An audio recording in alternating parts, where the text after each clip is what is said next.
Blood and power were the twin fixations that dominated Harry VIII's rule. As his swollen body decayed from inside during the final winter days of 1547, England's most infamous monarch confronted his approaching death with the same merciless precision that led him to execute 2 queens and numerous adversaries. "The lion is dying," whispered courtiers behind closed doors. Yet his claws stayed razor-sharp until the very end. The path to this grotesque conclusion had started many years before, when he was a striking athletic prince, admired throughout Europe for his vitality and charisma.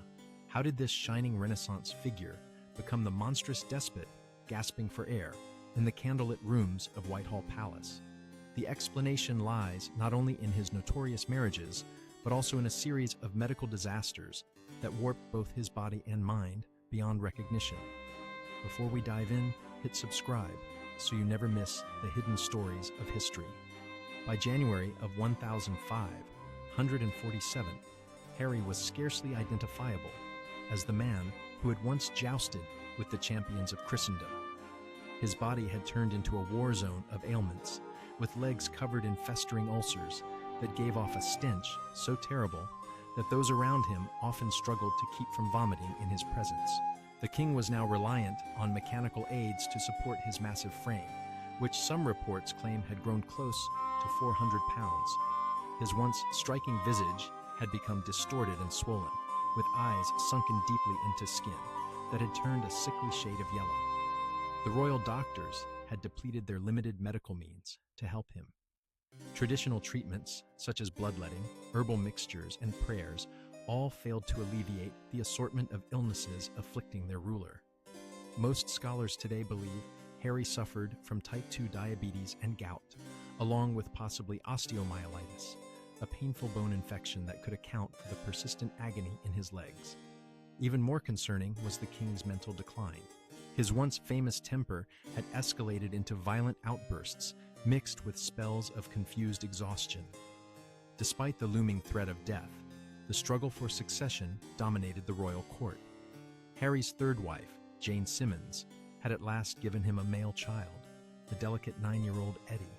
However, influential groups were already maneuvering to control the young heir after Harry's passing. The traditional Catholic faction, led by Thomas Howard, faced competition from the Protestant reformers under Edward Seymour, the boy's uncle. Harry, ever suspicious and alert until the end, was painfully aware of these rivalries, authorizing execution orders, even as holding a pin became a challenge. The king's swiftly worsening condition was kept one of the realm's best-kept secrets. Official announcements continued to portray Harry as robust and lively, but the truth was starkly different. Those allowed into his sick chamber were met with a grim scene. A massive royal bed covered in somber drapery, and the sickly sweet stench of decay faintly hidden by the scent of burning incense. At the heart of the story stood the rugged figure of a man who once embodied the strength of England itself. Palace workers murmured about hearing the king's agonized screams reverberate through the stony halls of Whitehall. Harry's leg ulcers inflicted him with unbearable pain, so intense that the slightest movement could provoke violent spasms. His doctors tried all sorts of poultices, ranging from boiled onions to powdered human skull. These desperate treatments only worsened his misery. A more effective relief came from generous doses of opium, which eased the pain but further clouded the king's already declining mind. The mental anguish was as intense as the physical torment. Harry had once been the most feared man in England. His words held the power of life and death over any subject. Yet now he was powerless against the rebellion of his broken body. Court documents reveal his growing erratic behavior, including episodes of near madness, when he muttered about the specters of executed enemies or called out for wives long deceased during moments of clarity. The king fixated on revising his will, desperately wanting control over his lineage's future even beyond death. Those around him observed with concern his fluctuating religious views during his final days after breaking from Rome to crown himself leader of the Church of England. Harry appeared haunted by spiritual uncertainty, demanding Catholic rites one day, then reaffirming Protestant beliefs the next. Following this, his personal chaplain documented how the king would wake in terror from nightmares, claiming to see the faces of Thomas Miller, Anna Bennett, and other victims of his rule, standing silently at the foot of his bed, judging him without a word. The king's approaching death created a perilous power void that his advisors hurriedly sought to fill. The Privy Council split into rival groups, each plotting to secure favorable positions for the upcoming regency. Thomas Howard, who had survived many years of court intrigue, found himself outplayed by the Protestant faction. In a final sign of Harry's ruthless nature, Howard was condemned to death for treason in the name of the dying king, though he eventually escaped execution because Harry passed away before the sentence could be carried out. January 27, 1547, marked the onset of Harry's ultimate decline. Witnesses described how the king suffered a seizure so severe that his attendants had to restrain him to avoid harm. After the episode, Harry had difficulty speaking, with partial paralysis on his right side, a clear indication of what modern medicine would recognize as a major stroke. The court physicians, well aware that failing to save the monarch could mean disgrace or even death for themselves, worked desperately to save their patient. They applied hot irons to his skin and forced unpleasant medicinal mixtures down his throat. During this crisis, access to the royal bedchamber was tightly controlled at all times. Under the control of Harry's most reliable advisor, Thomas Cranmer, the Archbishop of Canterbury, this secrecy fulfilled a practical role, beyond mere respect. News of the monarch's approaching death could provoke untimely struggles for power, or even foreign attack. Cranmer made sure that only the absolutely necessary attendants were allowed inside, and each person was bound by a strict vow of silence about the king's condition. Even Queen Catherine Parr, Harry's sixth and surviving spouse, was kept away during some of the most critical moments. The king fluctuated between consciousness and unconsciousness as January changed into February. During brief moments of awareness, Harry reportedly expressed rising fear regarding his impending judgment before God. The man who had ordered the execution of 2 wives, countless nobles, and thousands of common people now faced his own end with growing anxiety. According to the diary of one attendant, the king was heard mumbling prayers and pleading for forgiveness in his sleep, a stark difference from the resolute ruler who transformed England's religious framework through sheer determination. Official court documents unveiled the extraordinary efforts made to maintain Harry's remaining dignity in these last days.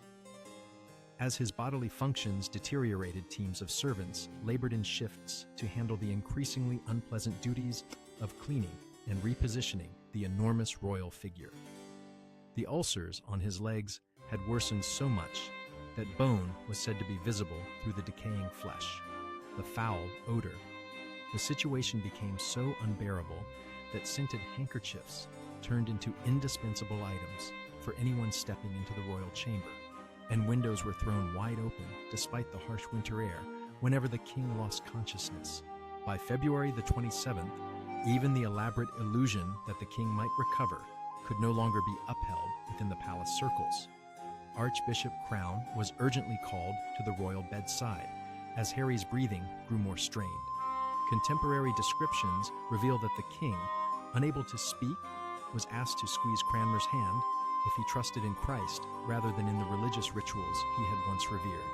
Harry reportedly squeezed with his last ounce of strength before slipping into his final coma.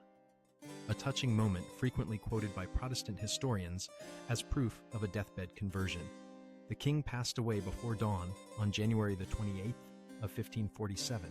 Even in death, Harry's imposing physical presence filled the royal chamber, his body a disturbing symbol of indulgence and agony.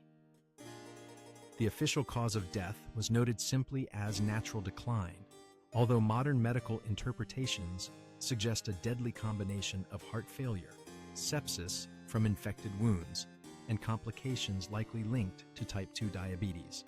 More striking than the death itself was the unusual silence that followed. The Privy Council withheld the news for 3 full days while they secured power around young Eddie VI. This delay proved to be A smooth transfer of authority was essential, while Harry's body lay cooling in his chamber. Eddie Simmons, Earl of Hertford, and uncle to the new monarch, acted with relentless precision to seize power. Secret gatherings took place, key strongholds were secured, and possible opponents were removed before the public learned of Harry's death on the 31st of January. When the bells of London tolled to signify the passing of the ruler, Eddie Simmons had already been appointed Lord Protector and Duke of Somerset, effectively governing England on behalf of his nephew. Handling Harry's remains posed distinctive difficulties that shed light on Tudor funeral customs, as well as the king's condition at the time of death. Court records reveal that the royal corpse began to decay unusually fast, likely because of the advanced infections already affecting him. The embalmer worked feverishly to prepare the body, extracting internal organs and filling the cavities with aromatic herbs and preservatives. Even these specialists were reportedly shocked by the state of Harry's organs, especially his diseased liver and swollen heart. Harry's coffin had to be specially made to fit his considerable size, said to be almost twice as wide as a typical nobleman's coffin. The heavy weight required a strengthened bar and extra carriers to move it. During the lying in state at Whitehall, witnesses noted that the lead-lined coffin actually cracked due to the gases building up inside. The decomposing body oozed fluids onto the chapel floor, a gruesome detail that was quickly concealed, but reports claim that dogs licked the leaking secretion. This created a disturbing last indignity for a king who was so fixated on grandeur. The funeral procession to Windsor Castle on the 16th of February offered the Tudor regime one last chance to demonstrate Harry's authority, even beyond the grave. Black-draped horses drew the enormous coffin through streets lined with mourners, while effigies presented the king as he looked in his prime, rather than the swollen figure he had become.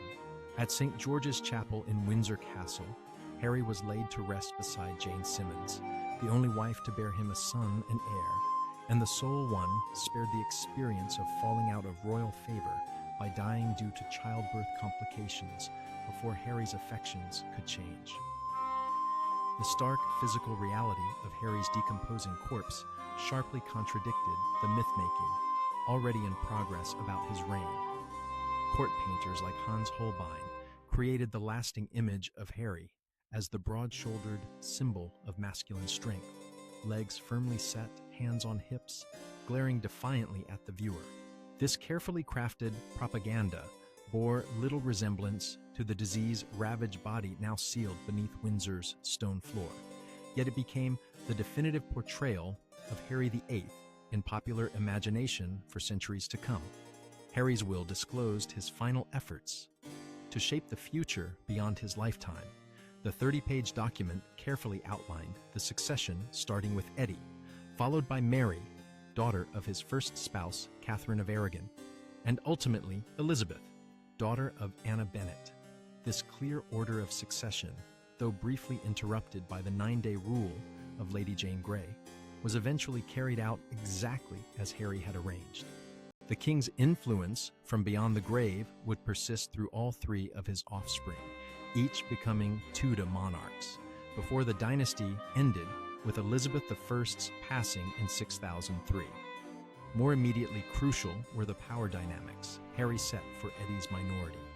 The king established a regency council consisting of 16 men who were meant to govern jointly until Eddie turned 18. This balanced system mirrored Harry's suspicion of any single nobleman wielding too much power over his son. Yet his meticulous planning was soon overturned as Harry Simmons quickly outmaneuvered his fellow council members and was appointed Lord Protector within days of Harry's death. The rapid way in which Harry's intentions were disregarded revealed the limits of even a king's authority once death had removed his commanding presence. The medical story of Harry's final days continues to captivate scholars and doctors, with his symptoms having been retrospectively interpreted as signs of illnesses ranging from syphilis to scurvy, though the strongest evidence points to type 2 diabetes, complicated by other factors. The king's medical records reveal a history of increasingly desperate treatments for chronic osteomyelitis. These range from the application of live pigeons sliced in half and placed on his festering wounds, to experimental mixtures containing gold and crushed precious stones. Such costly but ineffective remedies highlight both the limitations of Tudor-era medicine and the extraordinary efforts made for a patient of Harry's standing.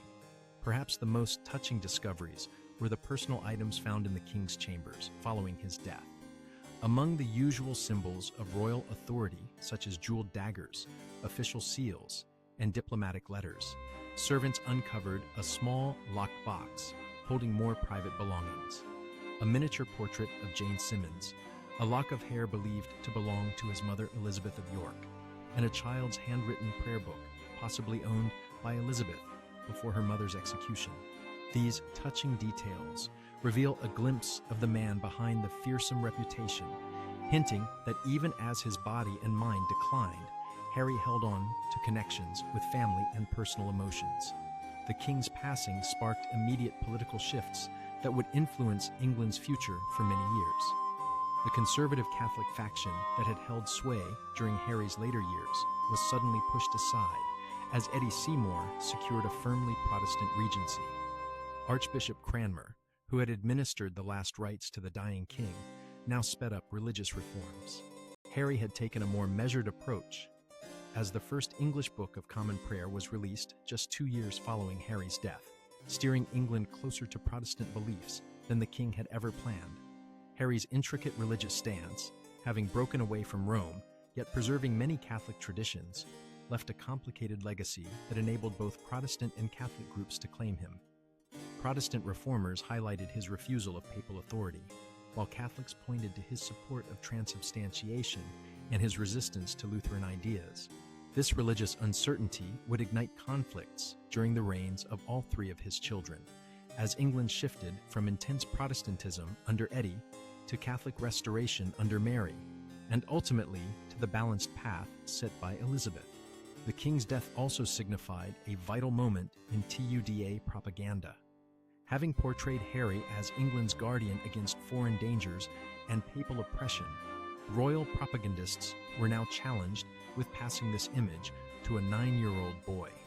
Paintings of young Eddie VI intentionally mirrored his father's famous pose, showing the child with the same wide-legged stance and bold look that defined Harry's most well-known portraits.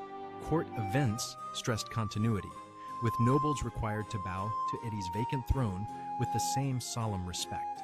Beyond his political influence, Harry's death resonated deeply throughout everyday life in England. For nearly 4 decades, he stood as the living symbol of royal power. His character and unpredictable nature directly influenced governance, even at the local level. His passing left a void, not only in politics, but in the collective mindset. Parish records from early 1547 show widespread fear about what lay ahead, with more accounts of prophetic dreams, unusual celestial signs, and even alleged ghost appearances. For people immersed in religious symbolism, losing such a commanding monarch inevitably carried a feeling of impending doom. The international reaction to Harry's death revealed England's complicated role within Europe at that time. The French ambassador conveyed that King Francis II sincerely grieved the loss of his beloved brother from England, despite past clashes. Emperor Charles V, nephew of Catherine of Aragon, took a more practical view by considering whether England might become vulnerable to invasion or political maneuvering under a child monarch. Pope Paul III, who had condemned Harry 10 years prior, is said to have held a mass for his soul. This was a diplomatic act acknowledging Harry's importance, while affirming the Catholic Church's spiritual claim over him. The private chambers in Whitehall Palace, where Harry died, soon became a place filled with symbolic weight. The historical importance of this event was felt almost instantly as courtiers expressed unease about entering the chambers where the king had endured his final suffering. Reports of eerie noises and unexplained cold spots stirred superstitious anxieties. The young Eddie VI reportedly refused to rest in his father's bed, demanding new rooms be prepared instead. This psychological aftermath reveals the deep emotional toll Henry's passing had on those who had closely observed his decline, many of whom had dedicated themselves to anticipating and meeting his unpredictable wishes. Henry's medical situation is one of the most thoroughly documented royal deaths in history, offering valuable insight into medical practices during the Tudor period. His doctors kept meticulous notes on the treatments given in his last months, with these records preserved as proof that every possible effort was made to save the monarch. These documents show a blend of ancient Galenic remedies and early Renaissance innovations, including heated cupping to extract bad humors, herbal medicines drawn from classical sources, and primitive hydrotherapy. The failure of these methods highlights the limitations faced even by the most skilled physicians of that time. The king's concern for his legacy was also evident in the explicit instructions he left for his tomb. He envisioned a grand monument that would surpass all other royal resting places in England. Henry commissioned intricate designs featuring 40 life-sized bronze figures, a testament to his desire for a lasting and imposing memorial. Sculpted figures and a soaring central edifice crowned with a horseback statue of himself. This lavish design mirrored both his immense pride and his unease about how future generations would perceive him. Ironically, the enormous endeavor was left incomplete because of financial difficulties, and the intended bronze sculptures were eventually melted down during the English Civil War, an outcome that would have deeply annoyed the image-conscious ruler. In the immediate period following Harry's passing, there was a surge of efforts to either claim or dissociate from his heritage courtiers who had lost favor in his later years, reappeared from seclusion, while others who had benefited from his support hurried to forge new alliances. Archives hold touching letters from royal attendants suddenly deprived of their roles after many years dedicated to attending the king personally.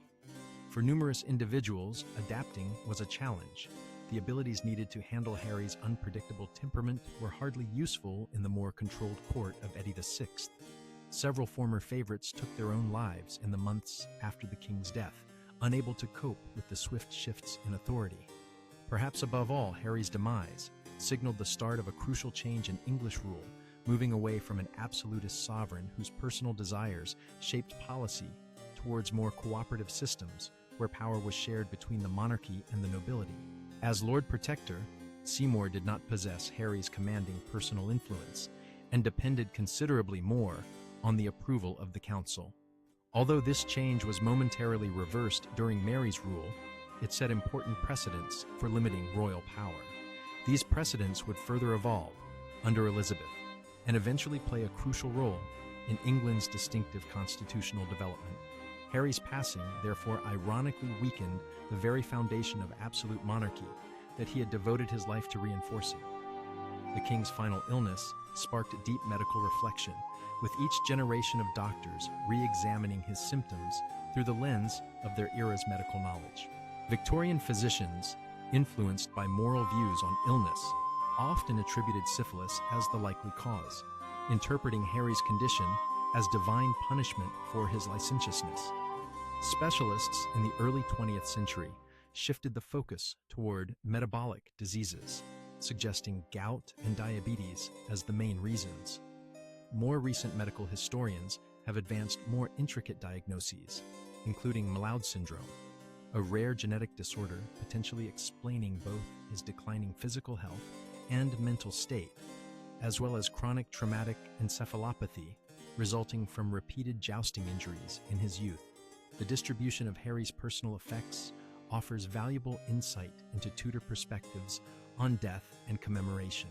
Records from the court reveal that items connected to the king during his final days were handled with exceptional reverence, reflecting the era's attitudes toward royal mortality and memory preservation.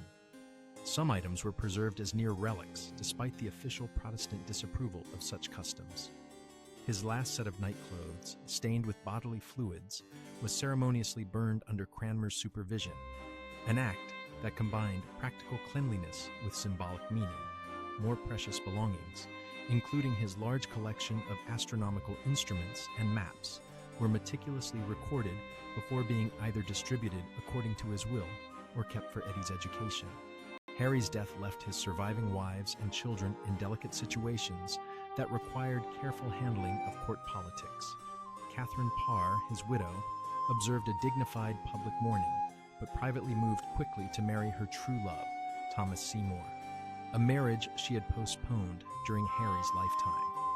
9-year-old Eddie now held the title of king, but was heavily controlled by his uncles, the Seymours. He noted his father's passing with a chilling detachment in his diary. The emperor's ambassador was summoned home on the 4th of January upon the death of the king my father, whose soul God pardon. This formal, emotionless entry reveals the distant personal relationship between father and son. Meanwhile, Harry's daughters confronted their own difficulties under the new rulers. Mary, at 31 years old, stayed a devoted Catholic who grew more estranged by Eddie's Protestant reforms. Elizabeth, only 13, had to carefully maneuver through court life with exceptional caution, since her position was made insecure by her mother's history. The execution and ongoing doubts about her legitimacy affected both princesses, who would ultimately claim the throne Harry had promised them, but the journey proved perilous. Mary narrowly escaped execution during Wyatt's rebellion, while Elizabeth was imprisoned in the Tower throughout her sister's reign. The descriptions of Harry's last moments uncover the profound solitude even the most powerful ruler experiences at the time of death. Despite being surrounded by doctors, attendants, and courtiers, historical documents suggest Harry faced his final hours in essential seclusion, separated from others by both his royal rank and the deeply personal nature of death. Archbishop Cranmer attempted to offer spiritual solace, yet reportedly received little response aside from a final handshake. The king, who had demanded total obedience across his land, ultimately faced the final passage alone, a poignant reminder of how mortality unites all, regardless of status. The year after Harry's death revealed just how much his personality had shaped English governance. Administrative records indicate a mounting pile of decisions that had awaited his personal input, many of which might have been handled by officials, but were instead escalated to the monarch because of a culture that emphasized strict deference. During Eddie's regency, government systems had to be reorganized to operate without the king's direct involvement. This shift was initially disorderly, as processes adapted to function independently, but it marked a crucial transition in ruling without the presence of the sovereign. The development of bureaucratic systems capable of functioning independently from the monarch's direct supervision ultimately reinforced institutional governance. Harry's elaborate funeral procession marked his final public appearance in England's grand stage of power. Contemporary descriptions depict horses cloaked in black velvet, heralds carrying ceremonial weapons, and a life-sized wax figure of the king fully dressed in royal attire placed atop his coffin. This artificial representation replaced the decaying natural body beneath. The procession traveled from London to Windsor over several days, allowing thousands of citizens to witness this ultimate display of Tudor majesty.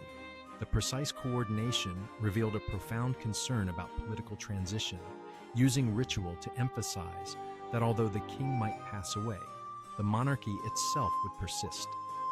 Court physicians who had failed to save the king encountered uncertain futures afterward. Medical records indicate some quickly found new roles with other noble families, while others suffered professional exclusion due to their association with Harry's unsuccessful treatment. Dr. Thomas Miller, who had the courage to inform Harry of his imminent death when others hesitated, transformed this bold act into ongoing royal service under Eddie VI. Meanwhile, the king's apothecaries underwent thorough scrutiny, as inventories of medicines provided during Harry's final illness were examined closely for any evidence of negligence or possibly intentional wrongdoing. The scientific investigation of Harry's remains during vault renovations in the 19th century offered intriguing clues about his condition at the time of death. Workers noted discovering a massive skeleton matching Harry's known height, with clear signs of severe joint damage, especially in the legs. Applying modern forensic methods to old medical documents suggests Harry might have weighed an astonishing amount, close to 400 pounds by the end, with a waist size larger than 50 inches.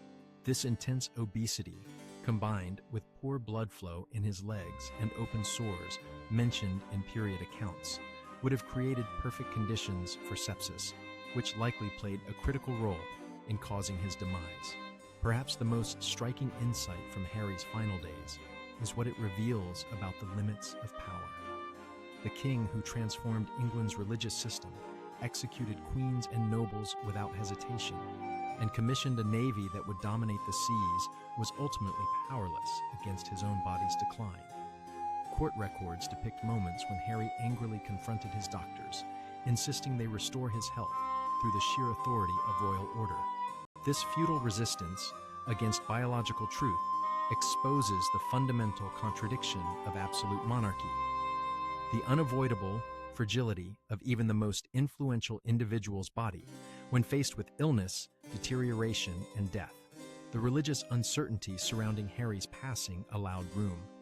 Competing narratives emerged to serve different political agendas. Protestant chroniclers highlighted the king's final moments filled with evangelical clarity, while Catholic authors outside of England portrayed a monarch burdened by remorse for his rupture with Rome. In truth, evidence reveals that Harry upheld his typical religious stance until his death, viewing himself as the supreme leader of the English Church while rejecting central Protestant beliefs. This intricate theological position, largely Catholic in ritual but dismissing papal authority, mirrored the king's lifelong habit of molding institutions to fit his personal requirements instead of adhering to prevailing norms. The economic fallout from Harry's passing reached far beyond the royal court. Financial documents show that the new Regency government inherited an impoverished treasury and degraded currency caused by Harry's costly foreign campaigns and extravagant personal expenses. Some estimates suggest that during his reign, he spent the equivalent of $200 million on palaces alone. This fiscal crisis compelled Eddie Seymour to uphold Harry's contentious policy of selling monastic estates, accelerating one of the greatest property redistributions in English history. The economic effects of Harry's lavishness fueled inflation and social tension throughout the reigns of his children. Harry's deteriorating health also played a significant role as a powerful symbol for those living at the time, many of whom saw the king's body as representing the nation itself. Just as medieval political thought depicted the monarch as the head of the political body, Tudor writers saw Harry's decaying flesh as a sign of deeper corruption within the kingdom. Sermons that have survived from the year 1547 reveal preachers drawing clear comparisons between the king's infected limbs and the moral decay they believed was present in English society. This symbolic interpretation became politically useful during Eddie's reign, as reformers claimed that just as Harry's body needed drastic treatment, so England's religious customs required cleansing. The final moments of Harry VIII mark a distinctive point where medieval and early modern ideas about kingship intersected. On the one side, the elaborate funeral rites focused on proper burial, and concerns over succession followed age-old royal death traditions that stretched back centuries. On the other, the precise medical documentation, the legal clarity of Harry's will, and the ongoing function of government institutions embodied newer methods of state control. Harry died bridging 2 times, being the last English ruler to hold genuinely medieval power, while also initiating the bureaucratic machinery that would shape future rule. What makes Harry VIII's death so fascinating is not only the grim physical details or political weight, but also the way it symbolizes a transition between eras. The story uncovers profound truths about the very nature of being human. The monarch who had ruled his time with overwhelming charisma found himself, at the end of his life, confronting the same boundaries that affect even the most ordinary person. Accounts from his era describe Harry as having faced moments of deep existential fear in his last days, meeting judgment not as a ruler, but simply as a human being. The Archbishop of Canterbury is said to have reminded him during the administration of last rites that you're about to enter a realm where no titles hold power and no worldly influence can offer protection. In this ultimate moment of human frailty, perhaps England's most notorious king, discovered a bond with his people that had escaped him throughout his entire reign. If you enjoyed this journey through